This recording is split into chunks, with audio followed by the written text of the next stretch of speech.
Welcome back, everybody, to Tanya for Life, where I believe we'll be finishing chapter 13 today, B'ezrat Hashem. Let us just remind ourselves where we got up to last class. We started talking about truth, the truth that stands for a Bein Oni and their experience, as opposed to the truth that stands for a tzaddik. And each level of truth in their own avodas Hashem is different to each other's. And that's important for us. Why? To remember that we're not meant to be judging ourselves so strictly. I think a big thing that the Yetzer Hara, entices us to do is to expect a lot from ourselves. And if we don't expect enough, if we don't fulfill those expectations, then we get depressed and sad, and we deal with it in our own ways. And that's pretty much the work of the Yetzer Hara. It's not the work of truth. It's not the work of Emunah. It's not the work of Hashem. It's like, one of my teachers from high school used to say, the Yetzer Hara can dress up like a chassid. He can, look very religious, very modest. On the outside, you can't tell that he's tricking, anything sneaky. And he might suggest you to do something, a mitzvah, but in place of the mitzvah you're meant to be doing right now. So in the same way, you're meant to be praying and you get distracted and you think, oh, maybe I should go do this instead, go help someone with something. That's, that's the Yetzer Hara, because what comes first is your davening. So that's the Yetzer Hara, but also the Yetzer Hara can come and say, look at yourself, look how not on the level you're meant to be, look how you did something wrong, and now look how much of a rasha you are. And that is not helpful. Like the beginning of Tanya told us, don't think of yourself as a rasha. Don't see yourself as bad and horrible and so far from Hashem. No, we should be thinking of ourselves as close to Hashem. And we always have this connection with Hashem. And it's this teva that connects us with Hashem that can pull us out of the darkest places. Really, like from all of our experiences, I'm sure digging deep to some really struggling, difficult, uncontrollable times that we've had in our own lives, I'm sure that you can see the time that you felt the light was probably when you stopped arguing with yourself, stopped arguing with the Yetzer Hara, and accepted that you have a deeper connection with Hashem, which makes you pure and good, even when everything's the opposite around you, or even when you're doing the actions that are the opposite of pure and good.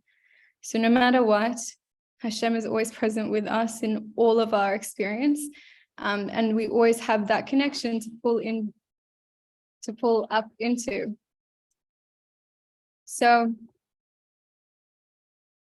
like a tzaddik stands on a very, very high level, his level of truth, his level of service to Hashem, his level of, not sinning, of not expecting more from himself than when he's able, or not, whatever it is that he's doing, like to be constantly in love and awe of Hashem, to be not feeling any desire for anything material, to be even disgusted by the material world, disgusted by anything that covers up Hashem's true presence. That's the level of a tzaddik. And just because we're not there yet doesn't mean that we're not living truth, doesn't mean that we're not connecting with Hashem the best way that we can right now. And that's important, because for a tzaddik, that's truth. That's the level of truth, the higher level which he's reached. For a Bein Oni, it's not expected that he'll always be hating, disgusted, not wanting to have anything to do with the material world. In fact, the contrary, it's known that the Bein Oni has an inkling, has a desire for the material world, has a desire for the natural realm of the way things, are in the world of Klippa. But he doesn't act in that way. He acts like a tzaddik on the outside, that he doesn't give into it. And he nurtures instead a connection with Hashem, right? And that level of truth is not, it's not the truth of the tzaddik, it's the truth of the bein oni. And in the same way, there's a truth of the rasha. And that truth of the rasha is, even when he does sin, that his soul will feel bad, or even while he's sinning, he feels, regret or discomfort, or, a tearing of the soul, that he feels so uncomfortable with what he's doing right now. That is the level of truth for the rasha, that he regrets what he's done and he turns to Hashem and tshuva in that moment, right? That's his level of truth.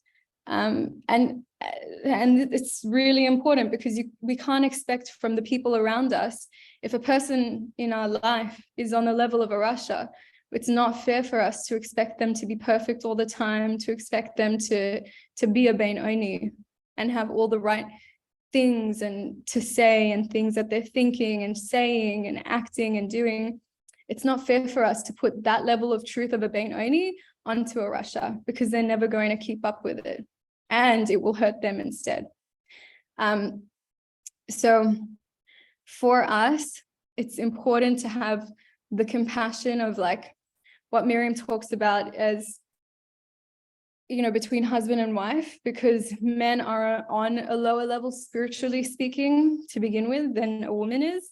Women, we're here not to necessarily fulfill a mission of redeeming our soul as much as a man is, right? And it's what a way to come into the Tanya. But Miriam talks about quoting the Zohar, that most women in this lifetime that we see around us have already fulfilled their tikkun that they need to do in this world.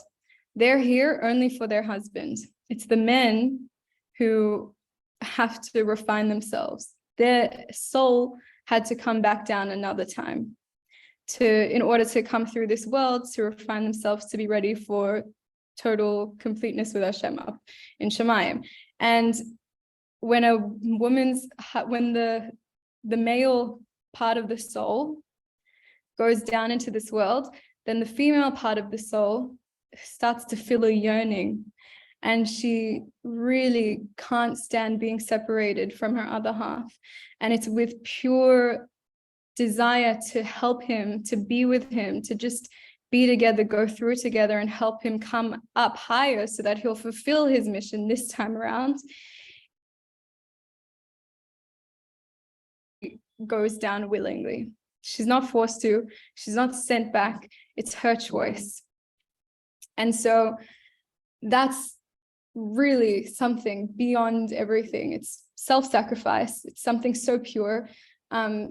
And self-sacrifice, again, we should remember, is a big deal when it comes to the Shema that's in everywhere, that we're reminding ourselves every day when we kiss the mezuzah, in every doorpost in our home, in our schools, in our workplace, wherever we are, no matter where we are, when we're saying Shema at night, when we're saying Shema in the daytime, Hashem is telling us all the time to remember where we come from and who is this place that we come from. We come from Hashem. He is our one God, and we shall not have any other gods. To the point that in order to fulfill this mitzvah to the utmost, we must be ready to self-sacrifice our own life to stand for the kavod of Hashem's word, of Hashem's truth, of the truth of the universe, of Hashem, right? And we're meant to be able to pass for that mitzvah. And it's one of the 613 mitzvot. Rabbi Akiva is the most biggest well-known example that I can think of fulfilling the mitzvah of saying Shema as you're being taken. Your life is being taken for the sake of Hashem. So that's self-sacrifice right there. And his neshama would have flown up to this highest heights after this experience in this world. And it's that sort of dedication, that sort of connection and power, a power that like not everyone is merited to in this Gilgul. But every time we think of our partner first and we put them first in a way that when it comes to a time where it's difficult for us, that is seen as self-sacrifice. And that is seen as such a big squeezer out of our soul. Like our soul's getting crushed, like in an olive press, and all that pure oil comes out, that pure soul power comes out. So it's through this self-sacrifice of, again, Miriam talks a lot about this when it comes to like the moon.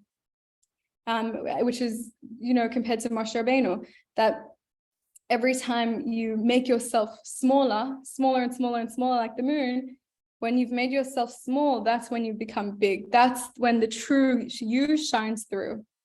Because it's the ego that wants you to be big. It's the ego that's looking to be big and ends up being small. But the Kedusha, the soul, wants to make room for the other, wants to make yourself small so there's room for the other. And in that way, your true soul, like your soul shines through.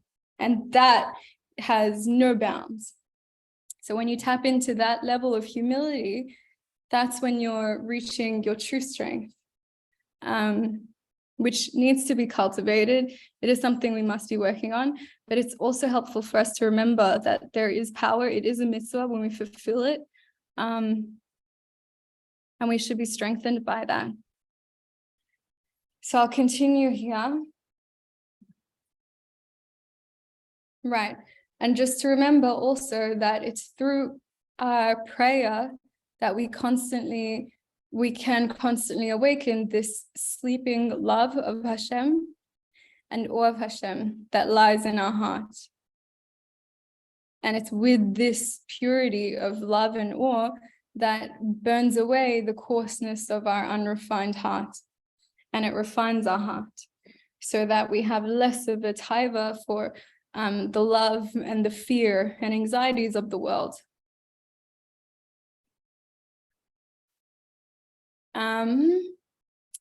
So the higher the level of the soul, the less preparation it requires to awaken its love of God. Regardless, every soul has the capacity to arouse its love of Hashem during prayer. And I want to remind everyone here that the Alter Rebbe talks about something called Timtum Alev, and that's something that causes a blockage in our heart. And remember, the heart is our avodas Hashem. That's where prayer, that's what the point of prayer is, to refine the heart, because everything comes from the heart. We know already that the Yetzer Hara lives in the heart. We know that the Yetzer Tov lives in the heart as well. So it's all about refining the heart. It's not enough just to have your 8-day baby boy and circumcise him, and that's the mitzvah done. No, it's something much deeper. We're meant to be circumcising our heart every single day. That's what we're meant to be doing. And I really encourage everyone who missed out, or even if you watched it or you were in class, to watch over Miriam's talk on that. We just had a lesson and she has many more lessons, but just to look into the power of prayer and practically why we do it, practically what it does for us, how it changes us, how prayer changes us and can change our experience of our life, how we can tap into our greatest capacity, our soul powers, she says. So, yeah. So one thing that we should remember, if you have already a closeness with Hashem, like you're already, I love this mashal. This mashal was given to me years ago. And it was pretty much, if you come as a commoner to the palace of the king and you want your case to be heard, you as a peasant, right?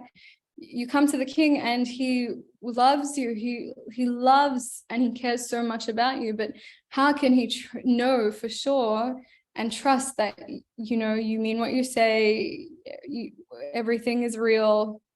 How can he trust that you're not a spy or whatever it is, right? Whatever the difficulties may be.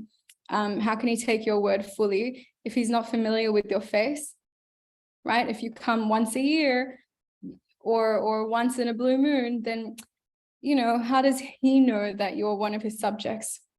When it comes to a person who's always in the king's court, who's there frequently, like every day, all the time, the king knows him. He's already a familiar. He's a beloved friend, a well-known friend. It's more than just this love and ownership that the king has over him.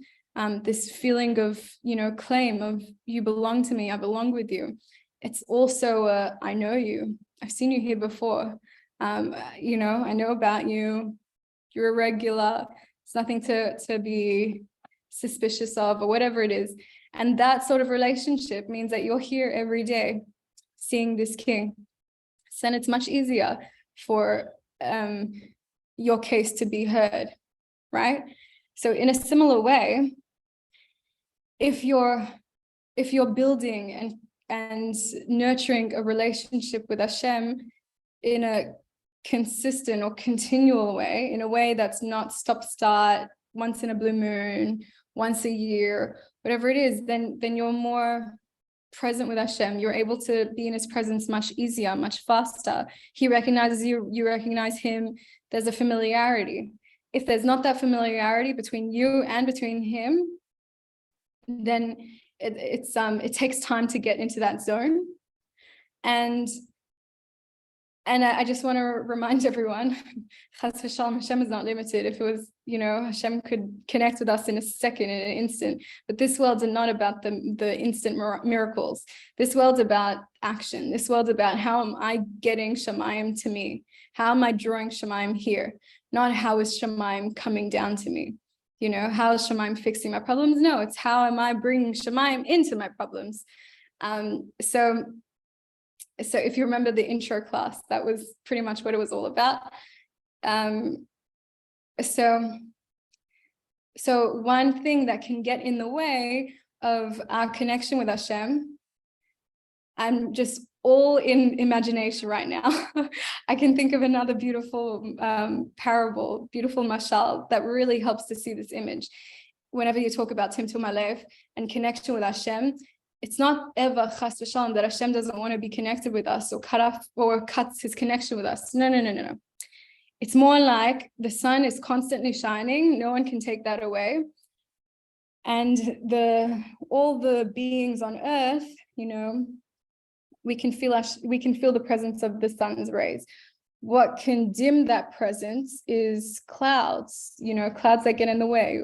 They create blockages. So when you see a storm, right? For example, a storm can be raging and it can be dark outside and it can be rainy and thunderous and stormy and hurricaney with tons of wind and there's no light anywhere to be seen. But the truth is, the light never stops shining and it's shining in the same force as before. The only difference is something's in its way, right? And if you go beyond all that havoc, all the weather conditions, then you'll see still there's that constant blue sky that's untouched by whatever's going on, the havoc on the land or on the sea or in the air. There's this blue sky that's untouched, and there's this constant presence of light shining from the sun that never stopped. So in the same way, our hearts has a constant tether, a constant connection with Hashem, and his light will never stop shining onto us and into us. The difference, the ability of how much gets through is how many blockages are in the way and how much are we refining our heart, getting rid of the blockages, because only when the blockages are gone, all the light can come through. Right? And that's why it's a constant work. That's why we're meant to be doing it again and again and again, because constantly we pick up all these blockages. So easy to pick up blockages. Anything that's not of divine worship becomes a blockage, right? Including, eating, drinking, sleeping, things that we do normally in order to live. If we're not doing that to say, oh, I'm doing this for Hashem, for the sake of Hashem, or I'm doing the bracha, I'm doing, remember we talked about this a while ago? So if we're not doing it for the sake of Shemayim, then it's something material, something to do with this world, not to do with Hashem. And that in itself creates a cloud, right? One cloud. And then the next time we do it, it's another cloud. And the next time we do it, it's another cloud. And basically it's an accumulation of blockages that become the weather conditions that can block out all the sun's light. So it's in our avodas Hashem to get rid of the blockages so we can feel Hashem. So the reason I brought this up was about preparation to feel the love of Hashem, awaken this love that's already within you. So if you're so blocked, if you're so full of these clouds, these blockages, then no matter how much sun is shining on you, you won't feel it. And all that love and all that light that exists deep inside is covered as well. When you get rid of these these clouds, which happens through teshuvah, and it happens in our sefer, in our siddur, Hashem puts that there for us to do. In Tachnun, right? When we go Ashamnu Bagadnu, and we go through all the possible sins that we could have done today, and we do that every day. We do that at night by the bedtime Shema. So for all the things that we could have done today, that we could have desecrated Hashem's name, we could have blocked ourselves off from Hashem in some way, that we weren't aware of Hashem's presence even for a second in that day, and all these sins that we could have done. So we say teshuvah for it, and we erase and we get rid of that cloud, and it dissolves. So today's issues don't become tomorrow's issues. Today's blockages don't accumulate on top of tomorrow's, right? We have enough to deal with every day. We don't need to bring all our troubles into the next day. So we do that in Shema at night, and we also do it during the daytime. We do it in right after Shemana Esrei and Shachari. And Miriam said in her last year, I think it was elevation through prayer or something along those lines. She was saying how our day starts at night. If you go to sleep like a chassid, you will wake up like a chassid, because the experience and the journey of your soul up to Shemayim, planting all the seeds of the mitzvot and the Torah that you learned and all the good things that you did, it only gets planted, so to speak, at night when your soul goes up to Shemayim. And when it comes back down, when you wake up in the morning, then you start the whole process again. I don't need to go into the details of that, like how you bring your soul into your body, go through the experience of Torah learning, go through the experience of midat tavat and mitzvot, and all those seeds come with you to your nighttime routine, and they'll stay in your pocket, not planted, until after you fall asleep, after you've said your Shema, after you've done all that you must do. Then your soul's able to reach the higher realms and go up and plant them again. If you're missing out on that process at night, then unfortunately the Rebbe talks about your soul being in a sort of limbo, that it can't reach Shemayim, so it can't plant all the good things that it did today. And it's not fully alive. It's not fully in this world either. So it's in a limbo. And the kindest thing we can do for our soul and for the people around us is to give our soul its spa renewal by doing this, service at night. And that the more we are aware of it and do it, getting rid of Timtum Halev, even when we're praying, and we can have this in mind that we want to get rid of all the clouds, all the Timtum Halev, all the layers of stuff that I did that wasn't l'shem Shemayim, in order to feel the truth of the love of Hashem within my heart, and to feel Hashem's love coming to me as well, right? And Hashem's presence, etc. So that is something very important, and that's great to like really, it's a powerful image. It's a powerful meditation that can really help us free our soul's power. And here again, every soul, a Rasha, a Tzaddik, a Bein Oni, the Rasha of all Rasha, any soul has the capacity to arouse its love of Hashem during prayer. That's what we should all know. The Bein Oni's love of Hashem is thus constant, since it is either in an active revealed state or it is in potentia and can be revealed at any moment throughout the day. For as mentioned earlier, every Bein Oni has the potential to attain the level of praying the whole day long. One difficulty yet remains. How is it possible for the same level of service to be considered untrue by the standards of tzaddikim and true with regard to Bein Onim? Is truth not absolute? This matter is now explained as follows. The quality of truth is to be found on every level. In each level, truth means the essence and the core of that level, i.e., truth is defined as that which agrees with the essence of that particular level where it is measured. Since this is so in all the myriad levels of the spiritual worlds, from the very highest to the very lowest, and since the lowest levels are incomparable to the highest, how can it be said that the lower grades possess truth? We must say, therefore, that the term truth is relative to the level on which it is found, that each grade has its own core of truth. Things are true if they agree with the essence of their own level, and they're untrue if they do not. That is, they do not agree with a higher level to be considered true. In the Alter Rebbe's words, truth is the attribute of Yaakov. As the verse states, you give truth to Yaakov, who is called the middle bolt, which secures everything from end to end. Mika.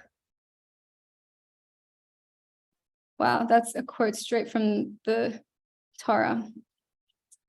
Just as the middle bolt in the tabernacle secured and bolted together all the boards by passing through them all. Wow.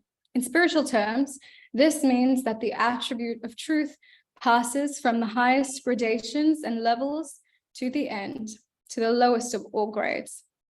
In each gradation and level, it passes through the central point of that particular level, which is, i.e., which then becomes the point and quality that is the standard of that level's attribute of truth. Proof is now given that each grade has its own standard of truth, as it were. The attribute of truth, of emet, is an unbounded inheritance. It has no upper limit, and as it extends to the highest levels, and all lower gradations and levels are as nothing compared with those superior to them. If then truth is found on all levels, despite their disparity, we must conclude that the standard of truth on each level is relative to the core of that level.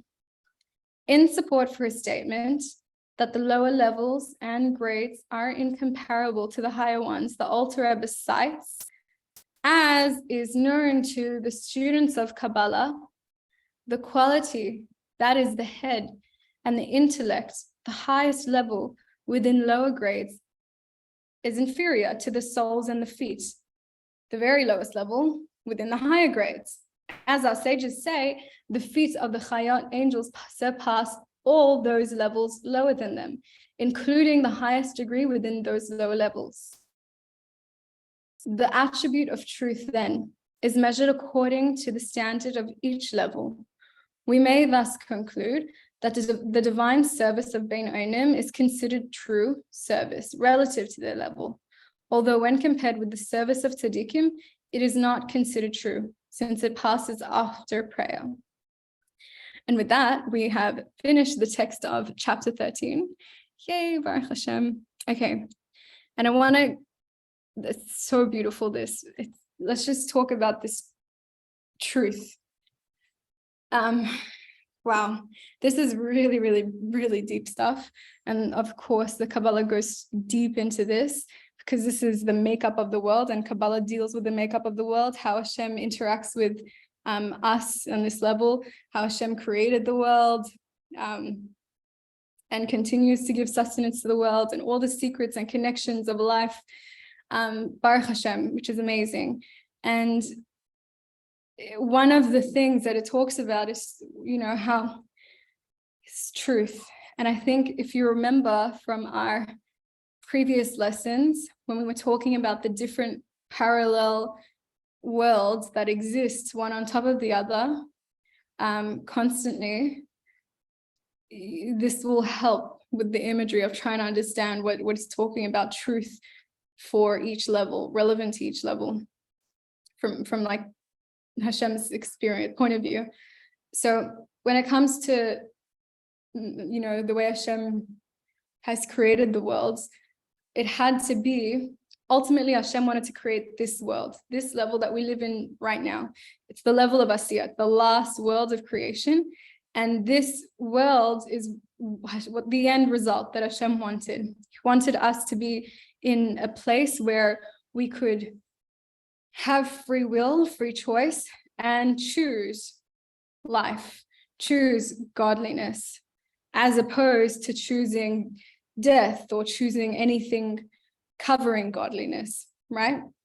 So in order to give us that choice, to give his creation the choice and the ability to fulfill, this free will, he had to go through a process of minimizing himself, like the moon, like Moshe Rabbeinu before Hashem, and before, in order to create this creation of free choice, there had to be a minimizing of his presence, and that minimizing happened in gradations. So when it comes to the beginning, the Ein Sof, like there's this Hashem that's like, free, unbound everywhere, completely permeating.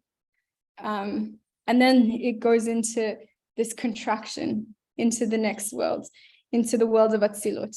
And Atzilut is, close, it's so close to the Ein Sof, it's so close to the beginning, so close to the power of Hashem that, but it is contracted. There is limitation to some extent because it's now something more finite.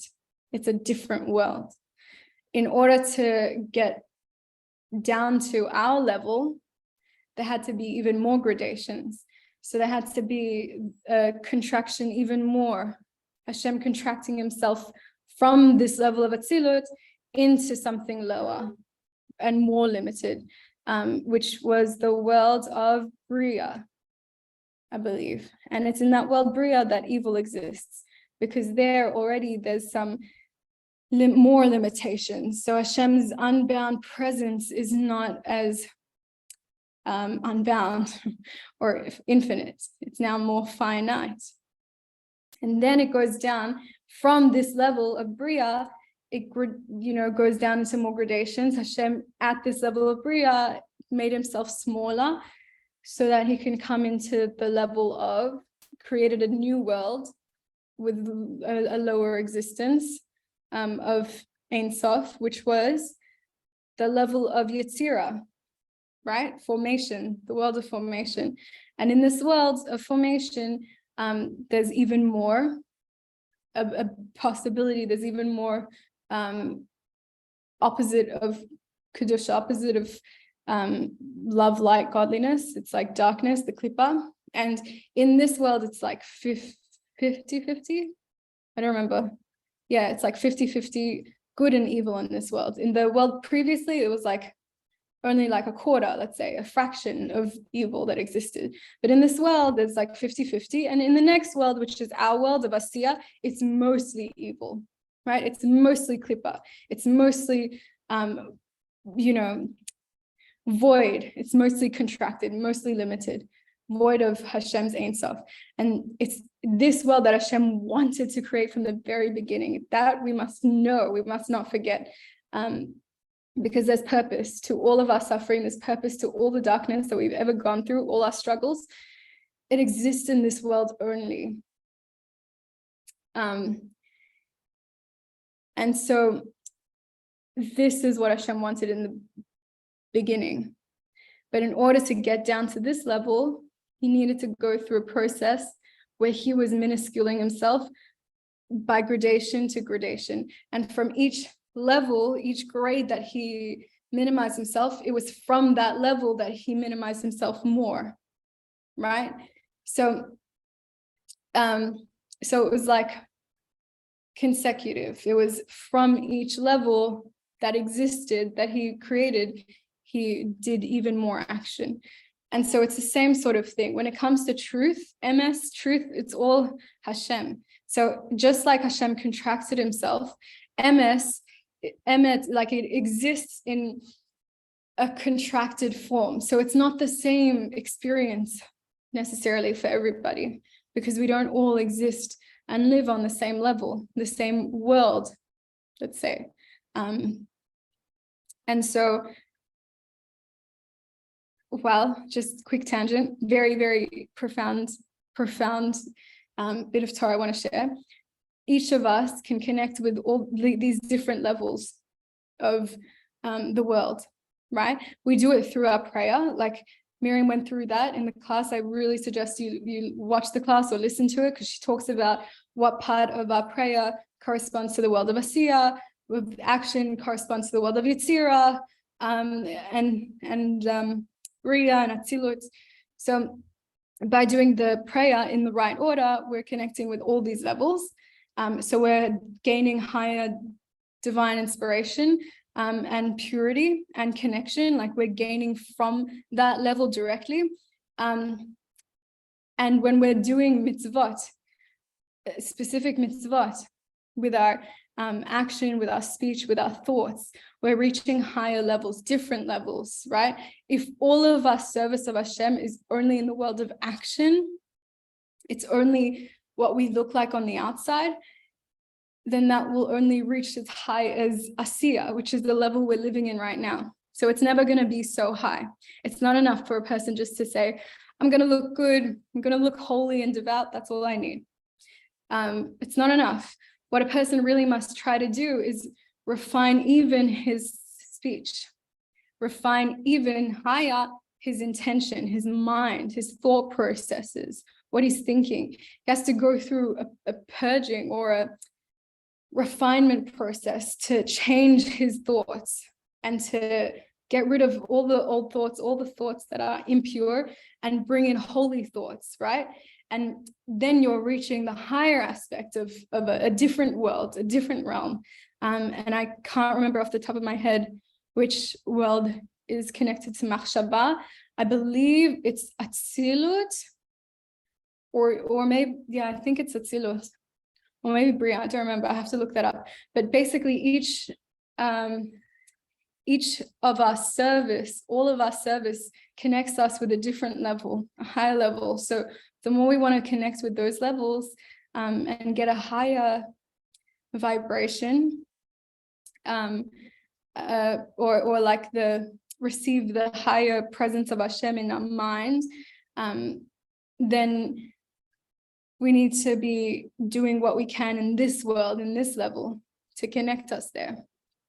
And what I wanted to explain about the truth on all levels is basically each world was created from the world previously, from the lowest part of the world previously. So it's a very hard concept to try to explain. I've seen it explained in different places in works of Hasidus, which are very well done. I just can't remember them right now. Something about art, painting, maybe someone knows and can raise their hand and share that with us. But basically, like in Kabbalah, everything's divided in from like all the sefirot, right? And we remember the sefirot, Chachma, Bina Da'at, etc., etc., etc., and it ends in Malchut, right? Yesod Malchut. Malchut's the end, and Chachma can be seen as the beginning. So when we're, and really there's actually more on top of it. There's like Keter, but let's just stick with this. And Arch Anpin, and I can't remember the other one, but anyway, let's just stick with this for the sake of simplicity. So the higher levels, let's say Chachma, which refers to our brain, our right part of the brain, and Bina is like the left part, the more calculated part. So Chachma is a time of inspiration. It's a time, something that we receive, right? Something like the highest part of us, right? Which actually doesn't come from us. It comes from Hashem. Hashem's inspiration, divine inspiration that's, dropped into our head. It's not something we understand yet. It's just a feeling that we like feel, I have the answer. I don't know what it is, but I know it's there, right? So that first step is Chachma. It's the highest level of the body, and it's the highest level of every single world. There's a Chachma for every world. Just in the same way, there's a Bina, there's a Da'at, there's a Hod, Yesod, Chesed, Gvura, Tiferes, Netzach, Malchut, right? That wasn't in order, but there's all these different parts. And wow, this is so big. It's like, it's seen as like, it's referred to as Adam HaMakom, or Adam LaMakom, or something like that. It's like the man above us, right? It's the spiritual body that exists through all the levels, right? We're not just this physical body, and we're not just the spiritual body that lives here. We also have a spiritual body up there in all the worlds. So just as we have the chokhmah and the thought process in our head, in our physical body, we also have it up in the level of Yetzirah, the level of Bria, the level of Atzilut, which is what Hashem, and it connects without separation in Ein Sof, right? So all these different levels begins with a Chachma and ends with the Malchut, right? The lowest point of our body. And so it's like this. It's so hard to explain these high concepts of Hashem for me. Okay, so it's like from the level above, from the level previously, I'm receiving, that becomes my head. Okay, and then the bottom of my body starts the head of the next world, the next person, the next experience, right? And that's the way it goes. So one head is not the same head for each world because it's going down in gradation. Okay, if that makes sense, like the chain, a link. Maybe I'll show in terms of bananas. So let's say right here, let's say there's a link, there's a process, and this is the top, this head is reaching from the level above, and that level above, it's reaching from the bottom of the level above. And when it comes down and through all its experience, all its beings, all its sphirot, then the lowest part of this level becomes the head of the next level. Okay, and it just keeps going on. So all the levels, that the head is connected to the feet of the last level. Okay, and in that way, that's truth. Okay, it's where truth is, where the levels meet. And the reason it's that way is because, like it said before, this is where the level was created from. The level is created from the end of the last level. Okay, because it's a link, it's connection from Hashem. Hashem had to contract himself from each level into something smaller. So if something is true, if we're looking for something that is true, we're not looking for something that is true for a tzaddik in order to be true for everybody. We're looking for who is this person, what is their level, and what is the truth for that person. That is important to remember. Okay, and yeah, because truth is a central point. It's where one point meets the other. And from that one point is created the next world. from that one point is created the next world, and truth creates. It's only from Hashem's truth that each level is created. So I think there we will stop. I hope that was understandable. This is very, very high concepts. So it's not easy to bring them into physical, material terms. Yeah. So beautiful. Wow. Such a gift that Hashem has given us so many levels of Torah to learn. Especially for me, I connect a lot with the Kabbalah, with like the mystical, the Sod level of Torah. It's like the deeper workings of everything, connections of everything. I love that for me. My soul connects with that, but everyone's soul connects with something else. We all stem from a different place, and I think it's important. We're told, our sages tell us to experience Torah, try, all the different levels of Torah, Pshat, Remez, Drush, Sod, and see what you connect with most, because some people will get more life out of Remez, some people will get more life out of Pshat, some people will get more life out of Drush. It's not the same for everyone, but what you connect with most that's where the root of your soul is. So it's connected with your mission in this world, and it's connected with your purpose. So you'll feel more meaning in your life, feel more fulfillment if you involve yourself more deeply into that sort of Torah. Of course, learning all levels of Torah, but adding more focus into the one that you feel most close to. And so we'll leave it there. Let's end with meditation.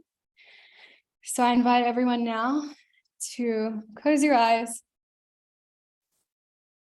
and allow your mind and your body, your heart just to rest, to let go, to breathe out.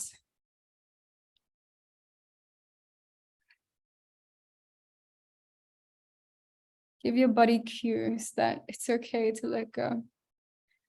Connect your mind with your body just through experience. What are my hands feeling? How are my feet feeling?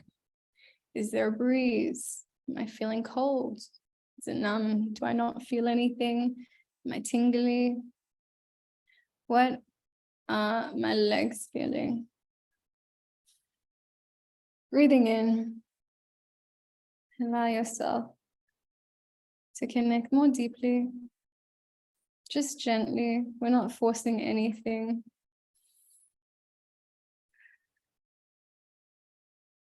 We're creating a space for this connection to organically happen in its right time between our mind and our body and our neshama.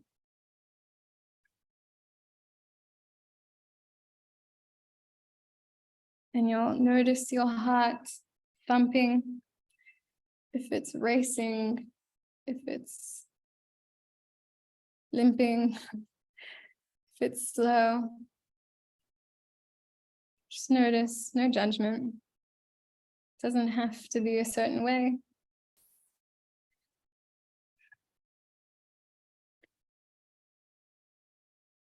Let's just channel in some compassion for ourselves, for our position, for the experience of our body from today, the experience of our soul of today, the experience and journey of our mind from today. And just feel compassion. There were bound to be moments that were not perfect. To let go of whatever expectations were being held on to. And with all those melted expectations, you can feel the pressure and the pain and the anxiety and the grief start to slip away as well. Because there's no need for those emotions when there is no expectation.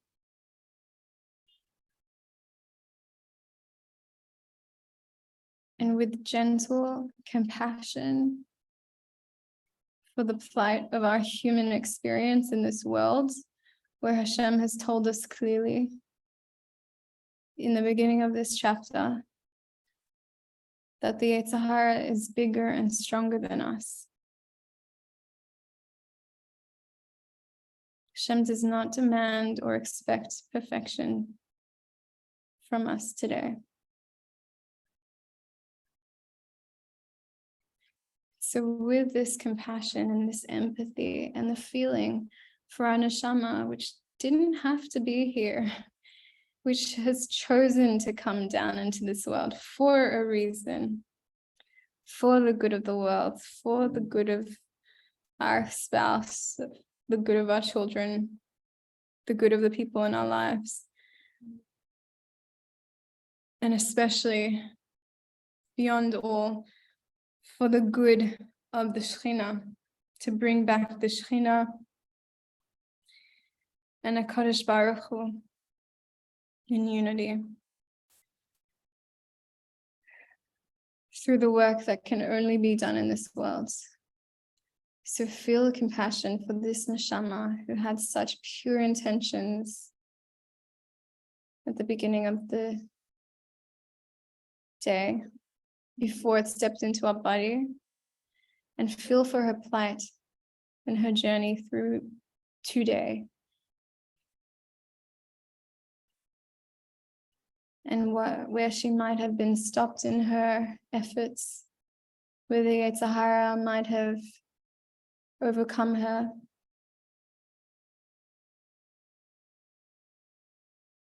Whatever way that looked like, just see it with compassion only.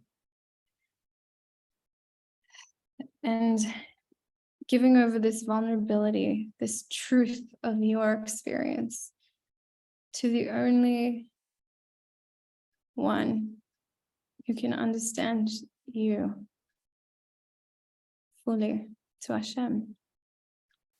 Giving over your truth, your existence over to Hashem, with honesty, with nothing hidden, nothing covered, and ask for his compassion, for his help, to help you redeem your soul, strengthen your soul, overcome this Yetzer Hara, for the sake of his wife, his Shekhinah, that she should stop suffering, because she, our mother, suffers with us in the depths of our despair. She suffers more than us because she knows what good we're truly capable of. She knows where we come from. She never forgets it. We forget. We temporarily forget.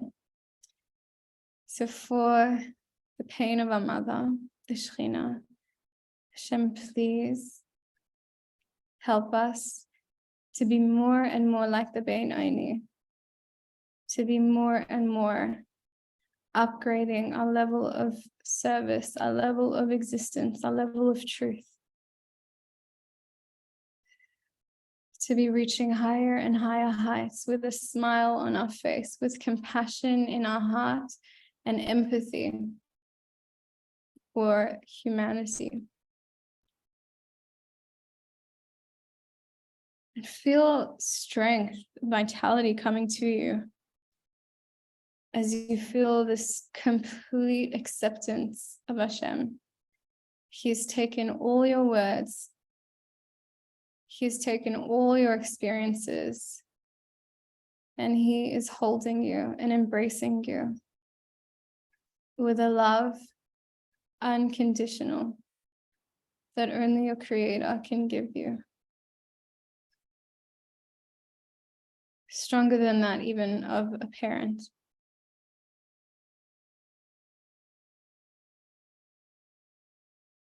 Because Hashem formed you. Every single aspect, complicated layer to who you are, Hashem has created from nothingness. Whereas your parent, as much as they love you, their creation was not of nothing. They were given to be part of your building, but they didn't build you. So only Hashem can be trusted for security, for unconditional acceptance of who we really are. And it's with Him that we must always try to get rid of all our blockages so that we can connect with Him, reconnect with Him, re-establish our vulnerability before Him, be honest with Him. Because He'll always give us that time, that space, that love, that safety. And He, as we learned in the beginning of this chapter, only Hashem can help our soul have the upper hand over the Yetzer Hara. It's only with Hashem. So with a smile on our face, with hope and song in our heart, may Hashem help us shine, our neshama to shine, and our connection with Him to be more and more present in our day. For us to make more and more of the choices that bring us to Him, that bring us to truth, to Emet, to our core and our center. And may this prayer and this image that we've experienced, this whole experience, may it be burned into the grooves of our mind and the crevices of our hearts. May our animal soul become refined and let it shine for its beauty. So with that, I encourage everyone to gently come back to the present.